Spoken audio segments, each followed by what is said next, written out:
Yes. No, it wait. wasn't swamped. Well, it's interesting you say that, Tom, because I I'll said say, that to oh, my hello, nephew. Max. Hello, Max. Call the regular meeting to order Only so much you can drink. with the prayer. Almighty God, we ask for your guidance and direction as we come together to meet. Grant us the strength to manage the challenges ahead and the wisdom to identify these as opportunities as we strive to serve the citizens of Crescent Springs. Amen. I pledge allegiance to the flag of the United States of America and to the republic for which it stands, one nation, under God, indivisible, with liberty and justice for all. Roll call. Matt Zak. Here. Tom Bernamini. Here. Carter Dickerson. Here. Christie Armleyhouse. Mike Doherty. Bob Mueller. Here. All right. Next item, approval of minutes, June 11th, 2018 council meeting. I'll make a motion to approve the minutes of the June 11th council meeting. Christie's made a motion. Do I have a second? Second. Carter, second. Roll call. Mr. Bergamini wanted to make an amendment to the minutes. To Yeah, the did you next make one. this? Yes. Should that be in there? Was that to the 11th or the 25th? To the 11th. The 11th. I thought that was to the 25th. The 11th. Oh. So were those made? Yes, but they weren't distributed to anyone. Oh, That's why I was bringing it up. okay, well. Been moved to approve the ones as amended. Has been amended. Okay. We Okay. need to Slightly revised. Does everyone know Do you what want me to those read it? comments are? Well, the comment, Yeah, I think that'd the be a good comment was idea. to explain, the comment I would attribute it to me. Okay. Hold on one second, I will read it. It's just the one little piece. Only the one. I thought you had circulated it. No. No. The part is changed is page 4, a small section was added. Paragraph now reads, Mr. Bergamini stated that Villa Hills, by taking action to restrict use of public streets for Crescent Springs related construction traffic, have shot themselves in the foot with this one. The part that was added was by taking action to restrict use of public streets for Crescent Springs related construction traffic. That was the text that was added. That said, I'll move the adoption of that revision. Okay, roll call. I need a second on that, I guess. Need a second. That could Second. be a second. Carter, second on that. Christie Arlinghouse. Yes. Bob Mueller. Yes. Matt Zak. Yes. Tom Bergamini. Yes. Carter Dickerson. Yes. Next is the June 25th, 2018 special meeting minutes. Make a motion to approve the special meeting minutes of June 25th meeting. Matt's made a motion. Do I have a second? I'll second. Bob, second. Roll call. Bob Mueller. Yes. Matt Zak. Yes. Tom Bergamini. Yes. Carter Dickerson. Yes. Christie Arlinghouse. Yes. Fire Authority report. Tom, you want to give that? Yeah, in absence of mine, who's in Europe. Couple of items, the new ambulance has arrived and it's striped. So crew's gonna be trained on it starting tomorrow and it should go in service later this week.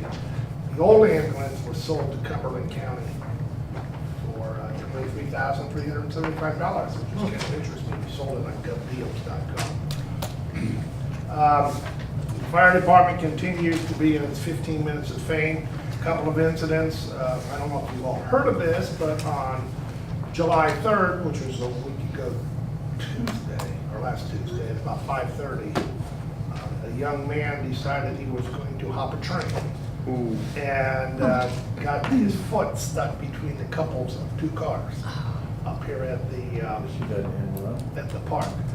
Fortunately, he didn't lose his foot, but the fire department was there, and with the assistance of the fire department as well as the engineer who knew how to stop the train, more importantly, how to uncouple the cars, the young man was extricated. The other issue that occurred last evening, apparently there was a large semi-tractor trailer accident on 75 by Fort Mitchell that shut down the interstate for 8 hours. So Villa Hills Police, as well as the fire department responded. I believe Fort Mitchell Police also responded. But involved 2 semi trucks, one of which had a roll of steel on it. So. But other than that, things are quiet. Okay, good. Matt, finance report, I'm Just a sorry. quick question, how did the sale of the old ambulance compare to what we estimated that to be? We were only anticipating getting about $10,000. Oh, that's pretty good. All right. And so, I mean, I don't know if you know what Cumberland County is. It's in south central Kentucky. And it's not uncommon for rural counties to be looking for equipment. We said we were anticipating 10 to 12,000. We got told 3,000. That's good. Okay, thanks. Just take one picture. Finance report, Matt. Wait till these get distributed out. I have extras of them, I use, just doesn't make it right.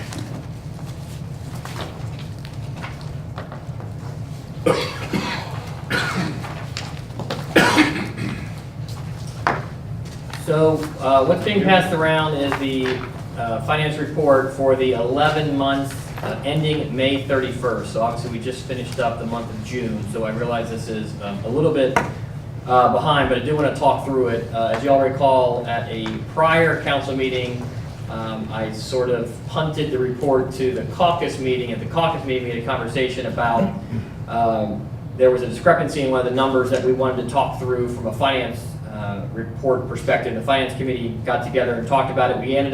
We met with the auditor, talked through the situation. I am very happy to report it was nothing more than a miscommunication. So there was an adjustment that was done as a book entry, so literally on paper only, where we backed out an entry that the auditors had done at the end of the prior year, that at the end of the day we really should not have asked them to back that out. And so it will have, and it already has, fixed itself by the end of the June 30, 2018 financial statement. So I'm glad it was caught. I'm glad we figured out what was going on. The numbers that you see here do reflect that adjustment. I'll talk through that when we get to it. But I wanted to reassure everyone we figured out it was just a book entry. It was a miscommunication. And so no funds were missing, and we are totally fine the way it is reported. So with that, you have the 11 months ending here. That front page is really just kind of a high-level summary of the fund balance in our basically our checking accounts, and a breakdown of the revenue and expenses. So again, the revenue, you see the number I kind of highlighted in red, the 1042269. That does include the adjustment to bring it back to where it should be. That adjustment was about $178,000. So that is the appropriate number that should have reflected for May 31st. You do see the expenses for the administration for public works and safety, and then kind of the biggest expense line items for each of those compared to where they were prior year to date, with some comments off to the right. You will see kind of the bottom of the page and the bottom left, the difference of revenue versus expenses. So again, through 5/31, we were showing revenue ahead of expenses by about $136,800. So up significantly over where we were the prior year to date. A lot of that's due to different projects. As we had projects in the prior year, they had some big expenses associated with them, as well as last year also still included that one last payment to Erlanger for taxes that came in to us when it should have gone to them. So that should all clear out. The second page is really, again, as I show you, just kind of a graphical representation, because sometimes we like pictures better than numbers, of showing you kind of how our revenue breakdown comes in between taxes, license, and everything else. So you see it's about 56% taxes, 41% license and permits, and then a breakdown of the expenses as well. So you can kind of see the vast majority of our expenses is paid for safety services, which is police and fire, and then for administration and public works, really tiny amount for debt service because we have very little debt. The third page is just kind of a more detail. I don't get this to you every time, but I thought this was important because it has that adjusting entry. Again, this is just line items of selected revenue lines, but not all of the revenue, kind of showing you where the changes are coming and going. So you'll see kind of at the top one, the top category is what I would call kind of the real estate property taxes, personal property taxes, real estate insurance premium tax. Financially, that's doing very well year over year. So we're up about 9.4% year over year in those categories.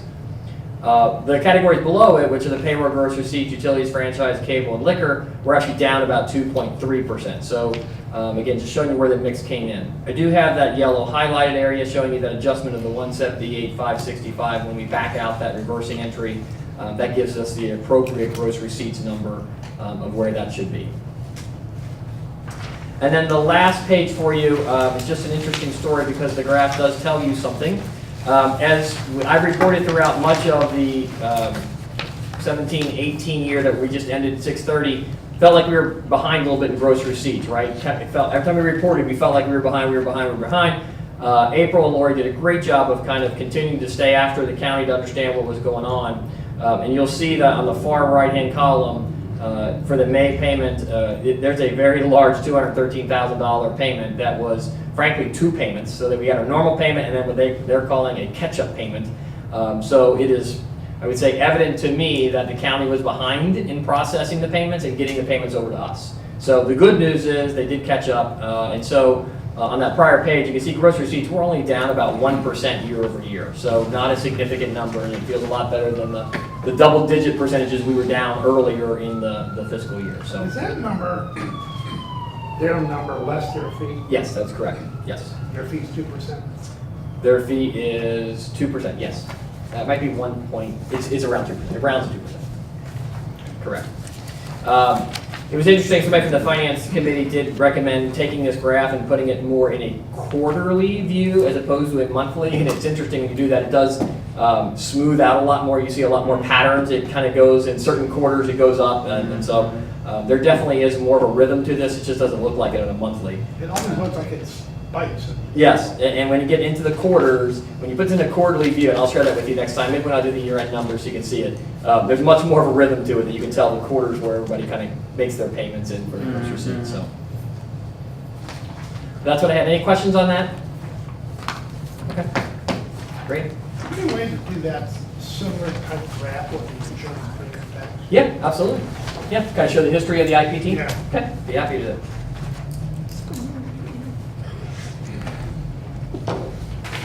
And that's all I have, Mayor.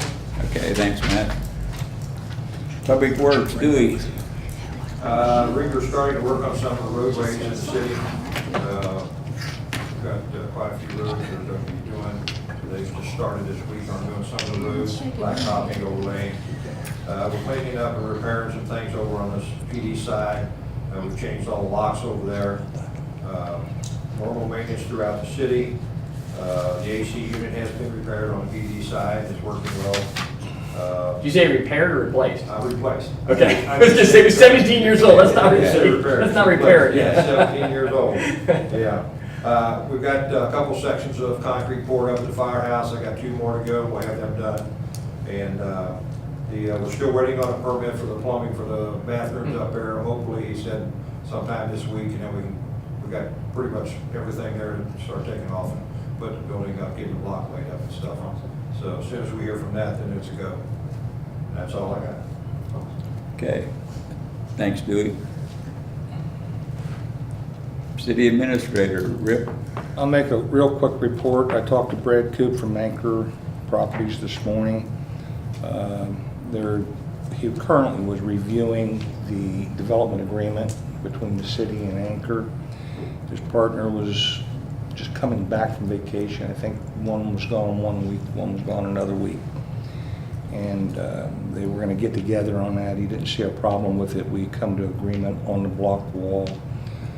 I asked about construction starting, and he's estimating sometime in August that the property owners, he's not for sure whether they've given notice or not, but he thinks they would be leaving. The property owners would give notice to their tenants, you know, that they've sold the properties and they should be out the month of July. I talked to Mike Weber later this afternoon. He didn't have much to say except they were moving forward with their project. We did get a favorable recommendation from Kent County Planning Commission on the PUD overlay for the LU zone for that, where if there's a piece of property that doesn't meet the 2-acre requirements now that construction has began and properties are being bought up, it can be considered one of the two developments, like Mr. Chumley's house or one of the other houses on Harris Street. I've talked to David Shank last week.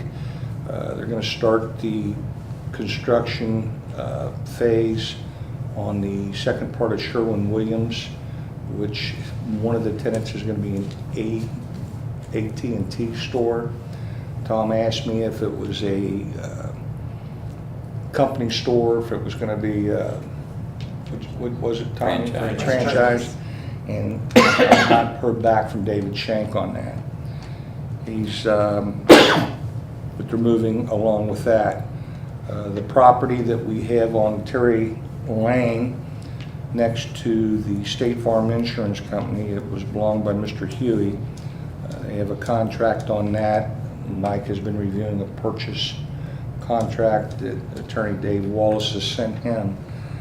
They offered us for our 5,000 square feet the same dollar amount per square foot as they paid Mr. Huey for it as commercial value, and it was $9 a square foot. So they'll be paying us approximately $45,000 for our excess right-of-way that we don't need. We still maintain the 12-foot from curb to right-of-way all the way around it, which is conducive to everything else that we have up there. That is the property that would be the express car wash.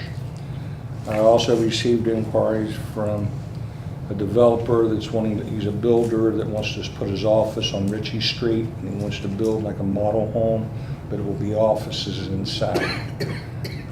He's the same builder that built the two houses at Terry and High Street, two nice little houses right there.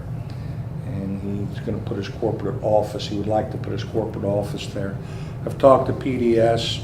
He says it meets the zone requirements. The lots are non-conforming, as long as he can meet the setbacks, that he would be good to go. If he doesn't meet the setbacks, of course, he would have to go through Board of Adjustments, and they could reduce the setbacks for his property. Where on Richard? I guess it would be the properties that Crew Cutters bought, where the engineer used to be, right next to Menninger. Oh, okay. In that area right there. I had several conversations with Mitch, who's from Duke, in reference to, excuse me, the light poles, the LED.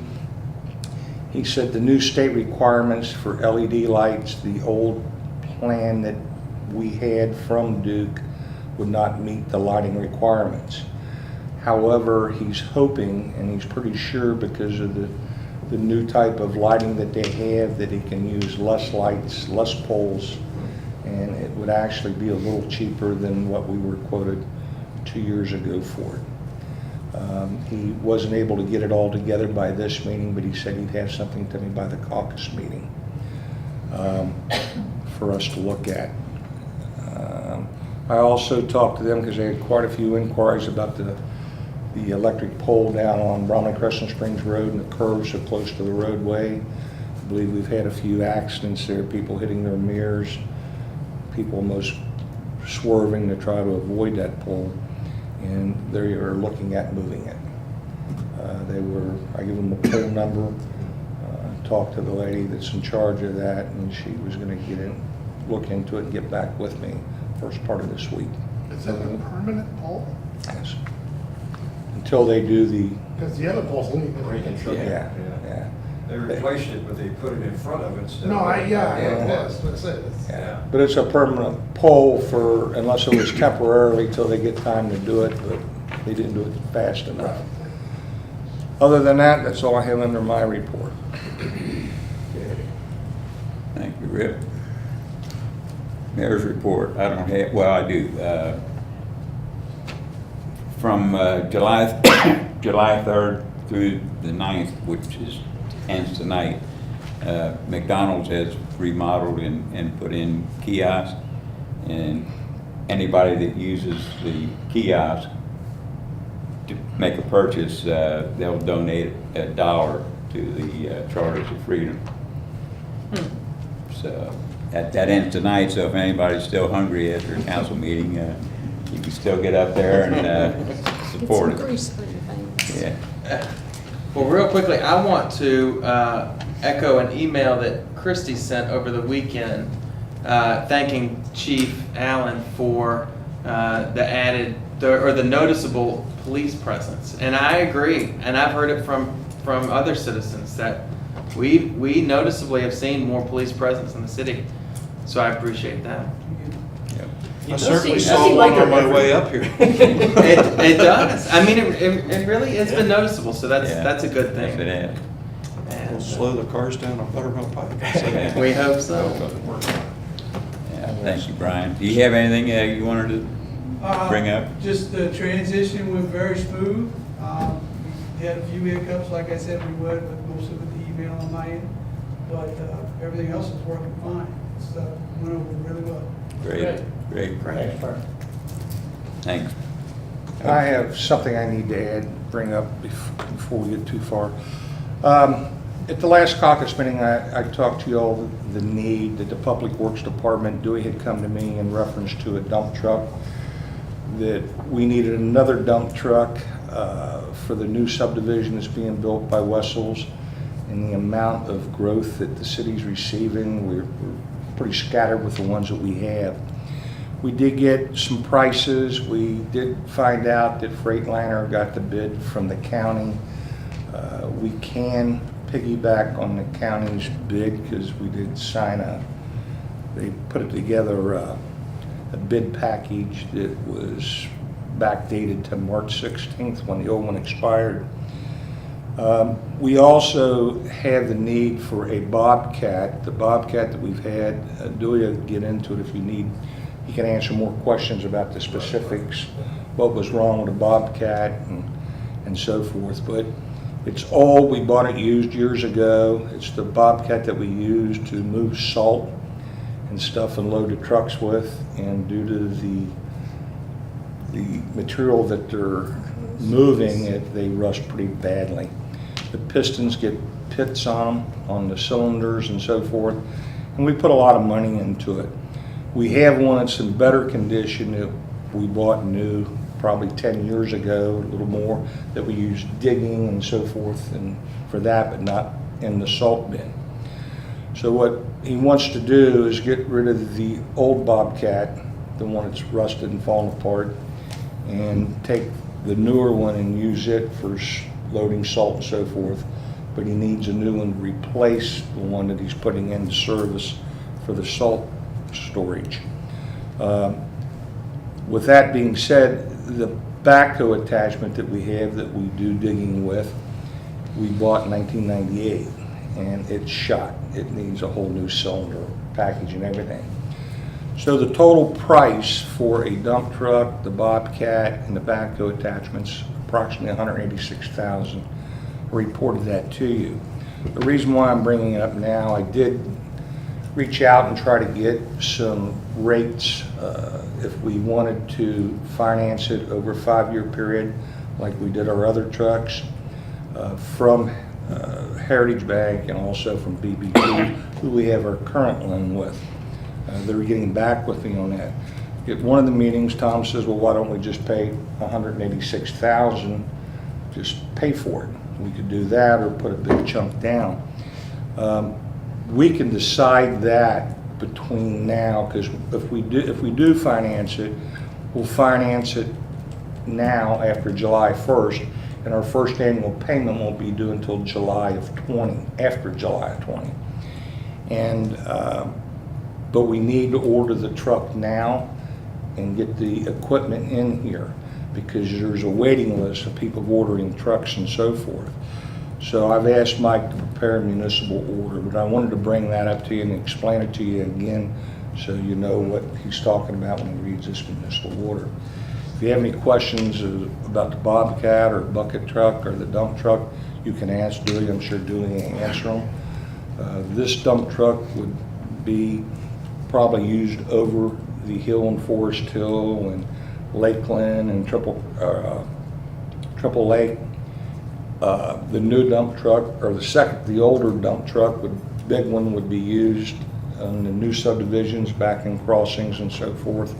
2 small dump trucks would be used in Country Squire and the business areas in Buttermilk. So is the new larger dump truck, I'm not here to debate whether you need it or not, because you guys are closer to it. My only question would be why we would need it for the new subdivision. Well, Because that's, just we dirt. need it for I mean, that's gonna crossings. take 2 years for them to get those Right. houses. But we need it for crossings and So it's for existing, it's not for new. existing Okay. and the new. Okay. Yeah, that's correct. Well, The longer you let it go, the higher the prices will go up. Every year, the prices go up on it. yeah, I don't disagree, but I don't want to buy a dump truck and have it sit in the garage for 2 years waiting for that development. Oh, to no, happen. no, I it mean, would those be- houses aren't gonna be it ready would for be street to used. put, It won't put salt on for 2 years, so. No, it will be used. Yeah. Yeah. And where do you buy the Bobcat from? Bobcat over in Cincinnati. Okay. A little bit, sell it to us under bid contracts, state Okay, contracts. They have the bid for that. And also, just so you know, they don't wait to turn streets over to you no more. Once there's a house built on it, you gotta maintain it. Used to, you had to wait till the street was completed. But back like in Country Square and Squire Valley, we had to take that over right away. PDS called us because they were complaining Well, that the the- streets, Per state law, it's 45 days after the plat's recorded. yeah. An operational law, so it's yours, whether you like it or Yeah, not. pretty much once it's dedicated, That's it's what we yours. found out. Yeah. The problem with that is that the first part is not the part that's ultimately built. So that's what the learning curve is. Yeah. Okay. I have a follow-up to a question, Jordan. My recollection about, it was in the spring, wasn't there going to be a joint bid for trash removal? Yes, Whatever happened to that? it was higher than what we're paying now. Okay. Correct? She worked on that and it was higher. There was like 6 cities and the bid was how much higher than what we're paying now?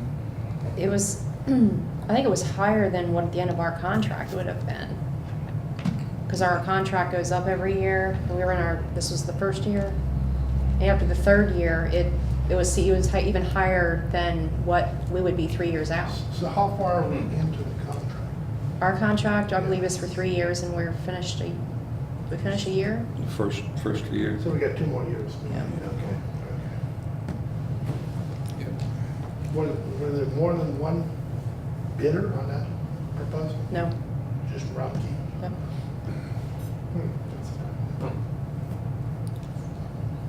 Okay, any other old business? Next item, new business. Mike, municipal order 2018-6. Okay. Municipal Order 2018-6, municipal order of the city of Crescent Springs, Kentucky, authorizing the mayor to execute a deed and other documents to convey all right, title, and interest of the city of Crescent Springs, Kentucky to a 5,000 square feet parcel on Ritchie Avenue, more or less. Whereas the city of Crescent Springs, Kentucky has received an offer to purchase from Eddie Kern property located on Ritchie Avenue, which contains 5,000 square feet, more or less, and which is more particularly described in the attached Exhibit A, which is a legal description.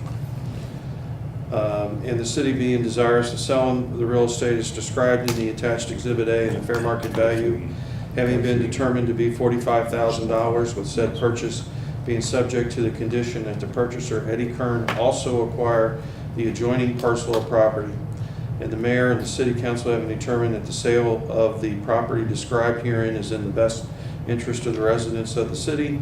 Now therefore be it ordained by the mayor and city council of the city of Crescent Springs, Kentucky, that the mayor is hereby authorized to execute the purchase contract, deed, and other documents necessary to convey all right, title, and interest of the city of Crescent Springs, Kentucky to the 5,000 square feet, more or less, described on Ritchie Avenue as more particularly described in the attached Exhibit A.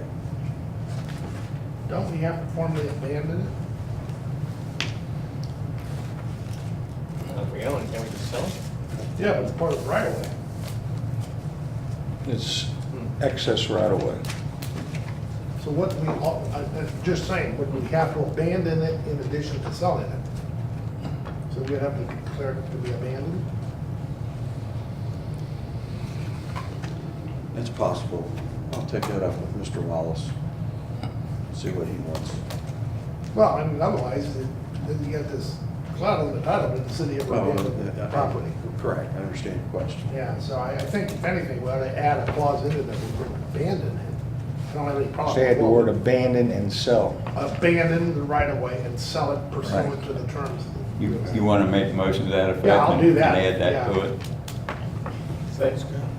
Well, we I'm only asking because George, you said we were keeping the normal right of way. Correct. So we don't want to abandon that part. We're Right. abandoning the excess right of way. Contiguous. I just said it. Yeah, you you've go. got the Word might right need of to be way, and important. then we got the Correct. access. Yes. Good So point. long as we have And I the- will, Done with you. before I have the mayor sign anything, I will verify that what's described does not include Right. the right-of-way we are. According I'd love to to, keep. according to the parcel there, the drawing that I had.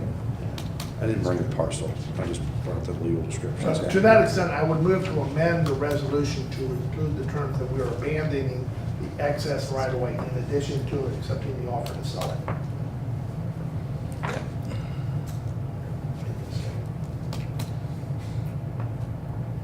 Okay, Tom's made a motion, And I'll second that. Carter's seconded. Matt Zak, Yes. Tom Bergamini. Yes. Carter Dickerson. Yes. Christie Arlinghouse. Bob Mueller. Yes. Passes unanimously. Next item is municipal order 2018-7. Municipal Order 2018-7, a municipal order of the City of Crescent Springs, Kentucky, authorizing the city administrator to order a dump truck, a Bobcat, and a backhoe attachment. Whereas the city has determined it is necessary to replace equipment, including a dump truck, a Bobcat, and a backhoe attachment, which have exceeded their useful life, and the cost of repair being greater than the cost of acquisition of new equipment. And whereas the mayor and city council of the city of Crescent Springs, Kentucky deem that it is necessary to replace the equipment, and further that it is in the best interest to acquire a dump truck, a Bobcat, and a backhoe attachment. Now therefore be it ordained by the mayor and the city council of the city of Crescent Springs, Kentucky, that the city administrator, George Ripperger, is hereby authorized to place an order for a dump truck, a Bobcat, and a backhoe attachment. City administrator is further authorized to execute any and all necessary documents to effectuate the ordering of the equipment. Not paying for it, I know. Okay. That has to be said. Do we want to put in there a price not to exceed? Finance? Yeah, I mean, it wouldn't hurt.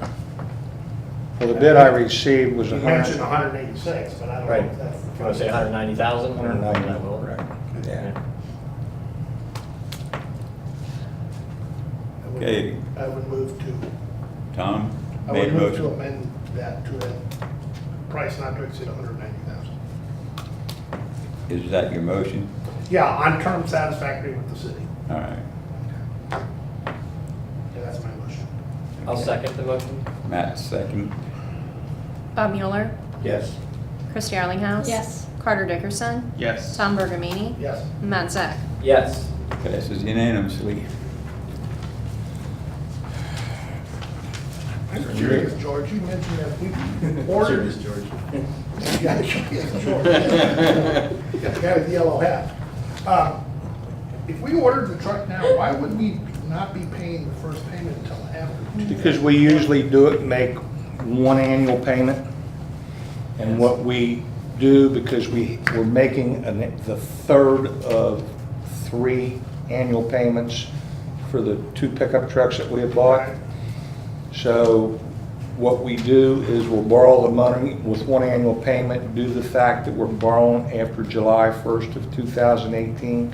We'll have 1 year up until July of whatever time we sign the So papers. the payment would be in July of next year? July I of thought next you- year. Oh, I thought you said July of 2020.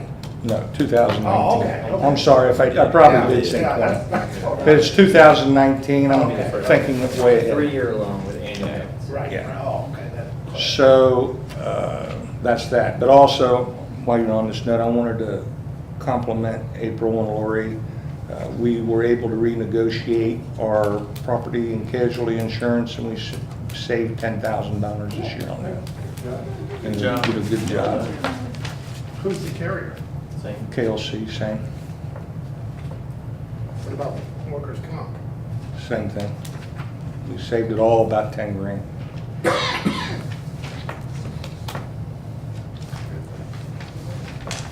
That's it. That's all. When do we expect or when are y'all gonna, We'll Make the sign the purchase. purchase order probably this week. They already have us in line, but they Good. were on us to get a purchase contract signed. We'll probably take delivery November, December of the truck. We'll probably take delivery of the Bobcat when we decide how we're gonna pay for it. So as soon as I get a rate back, I'll come back to council and I'll bring it to Matt for Matt to review, and then we'll present it to council. Council approves it. If we're gonna finance it, we'll finance it. If we're gonna pay cash for it or a big chunk, we'll figure out how we're gonna do it. I'll probably be up to Matt and the finance committee, and they'll make a recommendation to city. What are we gonna do with the old Bobcat? The old Bobcat, we'll probably put it on there on .gov and sell it. It's a rust bucket. is it? Well, Yeah. it could be sold to parts. Rusty parts. Ma'am, did you have anything you wanted to address council over? I don't, I can Identify introduce myself. yourself. I can just introduce myself to you. Sure. All right. Some of you may know me from some of the meetings, but my name is Angela Cook, and I work for SD1, and I work for Yeah, executive I director. remember the face from the mayor's group meeting. Yeah, Okay. yeah. So I'm just attending the meetings and listening to business as usual. and Okay. I'm making myself, I'll leave my contact information for those of you that don't have it. And just in an effort to be more proactive and more community focused, we're out in the communities and, I need to talk to you. all right, great. Thanks for coming. Sure, Thank absolutely. you. Thank you. Okay, the next finance meeting is July 18th. July 23rd is the next caucus meeting. August 1st is the events meeting and events committee meeting. And August 13th is our next council meeting. With that said, are there any comments? Somebody want to make a motion to adjourn?